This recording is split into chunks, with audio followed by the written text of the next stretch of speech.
బైబిల్లో యెషయా 38 అధ్యాయం 1 నుండి 6 వచనాలు చదివినప్పుడు రాజైన హిజ్కియాకు మరణకరమైన రోగం కలిగి అతడు మరణిస్తాడని ప్రవక్త అయిన యెషయా ద్వారా దేవుడు హిజ్కియాకు తెలియపరిచినప్పుడు హిజ్కియా వెంటనే కృంగిపోకుండా నా దేవుడు మరణాన్ని సైతం తప్పించగల సమర్థుడన్న విశ్వాసంతో దేవుని సన్నిధికి వచ్చి, యెహోవా, యథార్థ హృదయుడనే సత్యముతో నీ సన్నిధిని నేనెట్లు నడుచుకుంటేనో, నీ దృష్టికి అనుకూలంగా సమస్తమును నేనెట్లు జరిగించితినో కృపతో జ్ఞాపకం చేసుకోమని హిజ్కియా కన్నీళ్లు విడుచుచు యెహోవాను ప్రార్థింపగా దేవుడు అతని భక్తి జీవితాన్ని చూసి అతన్ని క్షమించి స్వస్థపరిచే 15 సంవత్సరాల ఆయుస్సునిస్తారు.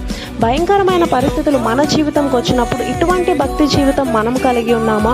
భక్తి యొక్క శక్తి షడ్రకు మేషకు అబేద్నెగోల్ని అగ్నిగుండం నుండి తప్పించింది, దానియేలుని సింహపు నుండి తప్పించింది, యెహోషువ ప్రార్థించగా సూర్య చంద్రులు ఆగిపోయారు. మన భక్తికి కూడా అటువంటి శక్తి ఉంది. అయితే నువ్వు అటువంటి భక్తి కలిగి ఉన్నావా? భక్తి యొక్క శక్తి దేన్నైనా చేయగలదు.